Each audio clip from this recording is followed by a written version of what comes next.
And Danny, the gauntlet continues with a really good Seattle team on Sunday night. You get back from Arrowhead. You played a Chiefs team that might be right now going at the highest rate of anybody in the NFL, averaging about 30 points over the last 3 weeks. Here come the Seahawks. No rest for the weary, man. Number 3 on offense, yards per play, 6.03 per pop. This is the number 1 passing offense in the entire NFL, 8.73 per pop.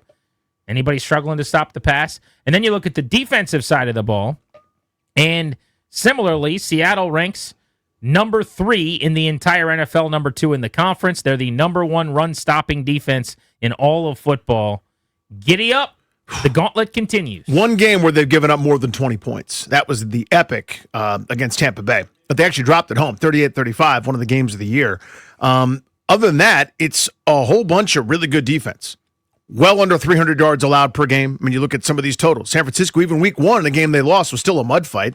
265, 195, 205, 164, 370. There's your aberration. 214, 198. That is a really good defense, man. That is a really, really, really sound, solid defense. You cannot run against them. To me, we talked about this last few weeks where we're going, against the Bears, establish the run, see what you can do, run against them. Against Dallas, terrible rush defense, rush against them. Kansas City, not so much. This is a group, I don't know how much I'd like run plays called. You got to do it just enough, but any run to me needs to be directly correlated to setting something else up.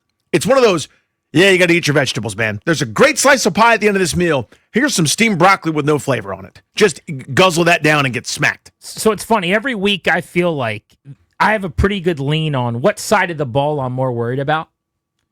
And more often than not with this team, it's Washington's defense, if I'm being honest. I don't know which side of the matchup I hate more this week. An offense without the vertical threat of Terry McLaurin, who's out again, against what is, I think, one of the best defenses in the sport. Again, they rank 3rd. I'm not convinced right now I would take Denver or anybody else over them. The way they stop the run, the way they don't have to blitz, they rush 4 more than anybody. They blitz at one of the lowest rates in the league, and yet they still have one of the highest pressure rates in the league. Leonard Williams at end is playing awesome. Like, their entire defensive front is guys whose names everybody knows, and they're just playing their butts off right now. But on the flip side, offensively, I mentioned it, number 1 in passing yards per play against this secondary, that's petrifying. And Sam Darnold was the butt of jokes for a long time. He is balling right now. Accurate, touch down the field. He is slippery in the pocket. He moves around. There's an athleticism and a mobility to him when you go back and watch some of their games that maybe you don't anticipate. He's mostly going to stay in the pocket.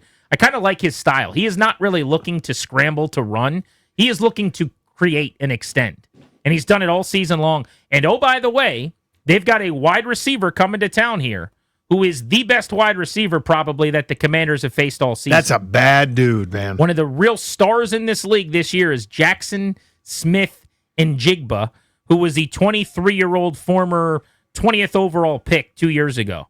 And he is all grown up. 50 catches, over 800 yards already this season. He's had games this year, Danny. By the way, he scored in 3 straight games. But he's gone for 120, 160, 130, 100, 120, 95. His worst game of the year was a 79-yard game where he averaged about 20 per catch. That was his worst game of the year. And they don't have much else in the passing game. It's a couple other guys get just enough looks so that you know they're not just going to him, but he's got the highest target share, highest percentage of receiving yards by team in the league. It's not even close. He's a one-man band in the receiving game. They've got Cooper Kupp as a compliment, but he's got about a quarter of the yards. 293 for Kupp, 819 for JSN. He's excellent. And there's a smoothness to it too, right? It's not this, with like A.J. Brown, you could see it, like this guy that's big and twitchy and a monster and strong as hell and can run by you. The same with like DK Metcalf. Or an Amon-Ra St. Brown who's, wouldn't get wet in the shower if he didn't want to. You know what I mean?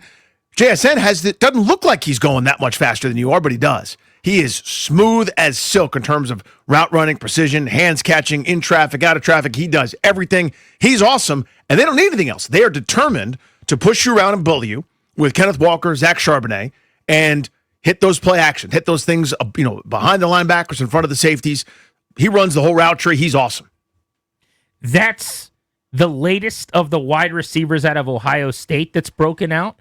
But I think the debate's over. There were some other schools in the conversation. That's receiver you as far as I'm concerned. LSU might be close. Like, they churn them out with Jefferson and Chase and Brian Thomas Jr.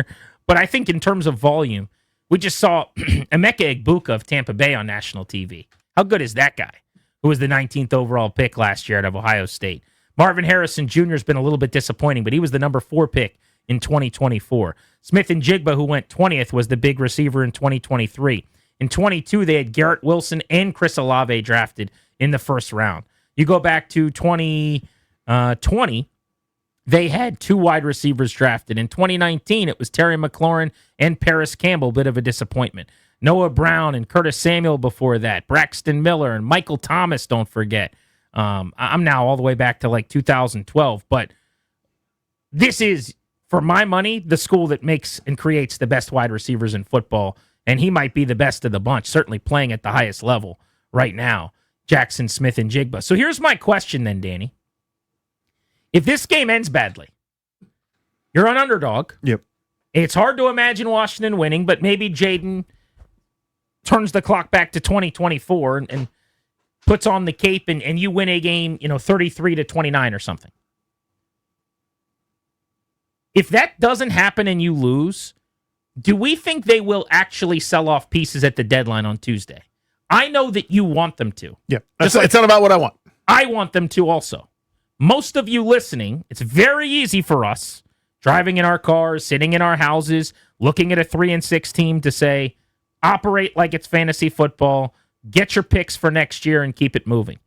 But in reality, where you're going into a locker room and telling guys like Wagner and Ertz, who are maybe around for one last ride, this thing's over, it doesn't work that way. And it's also just not that common in this sport that you do that. So I don't think they will sell.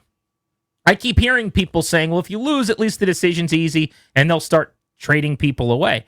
I don't think they would. I think they would just kind of keep moving forward as if, normal in football that you would do this, but as if you still got a shot. Yeah, it's boring, sadly, but I agree with you. I don't think they will. And I think part of the selling point, and this is the stuff that's easier for me to say as a non-interested observer. I guess I am interested in the outcome, but you know what I mean? Like, it's easier for me not having the relationships that those guys have, but think of the selling point.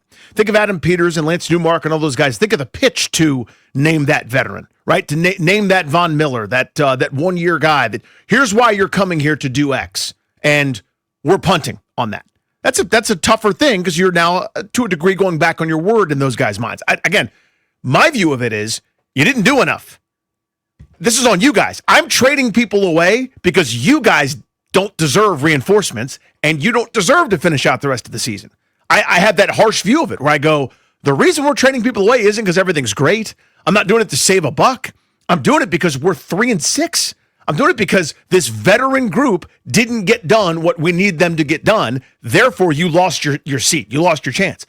Much easier for me to say out here than it is in those rooms. I don't think they're going to trade people. I think they should, but they won't. Yeah, I don't think they would either. I also wonder what they would be able to get and for who. As an example, if you put Daron Payne on the block, someone's got to be willing to take on a huge cap number moving forward. If you're doing that, are you giving me a good draft pick too? And if you're not giving me a good draft pick, what is the point of that? I'm not in a situation, I have the third most cap money in the entire National Football League, where I just need you to take money off my ledger. I'm looking for picks. I'm looking for value in the way of getting younger and having more compensation. I had the lowest total number of players added in this past year's draft in the entire league, and I have one of the lowest totals of picks going into this year's draft, and certainly over the first 3 or 4 rounds in this year's draft of anybody. So I'm trying to add selections. If you're taking on money, you normally don't give up good picks too. There's no real reason for a team to do both. So I don't know, like, who would you even dangle? Who on this team has a ton of value that gets you something legitimate back? Someone like Terry McLaurin is having a down year and is super banged up. Teams need wide receivers. They're not trading for Terry McLaurin. So you take him off the list. Deebo Samuel's got an expiring contract, maybe would be of interest to teams. Deebo Samuel has not been the same the last couple of weeks with his heel injury, is on the injury report day in and day out now.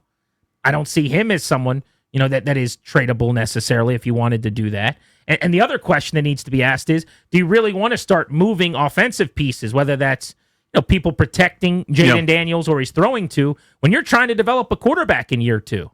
I mean, how much are you willing to let Daniels struggle the rest of this season in a year where he's already taken a step back as it pertains to his big picture development? So I think you got to be thoughtful and mindful of that too. That's all factors you got to consider. I mean, I don't think if they just do this, it's a first round pick jackpot they're waiting on, or even a second or whatever. But I mean, to me, if you're serious about doing it, and I am, you got to start thinking about guys like Luvu, where you're going to give up next year of Frankie Luvu to get something that's pretty decent. You got to move on from Duron Payne. Maybe you package it to a team that might want something. You got to give up something to get something, which is a pretty obvious axiom. But I'm willing to do that to get at the expense of getting younger and getting some more draft capital. Again, I don't know if you don't just do it to hear yourself make a phone call, but if there's a transaction that makes sense, you get above a certain marker, I'd rather have 2/5 that I can move and change into something else, right? Than to just go, 5 and 12 with a bunch of vets.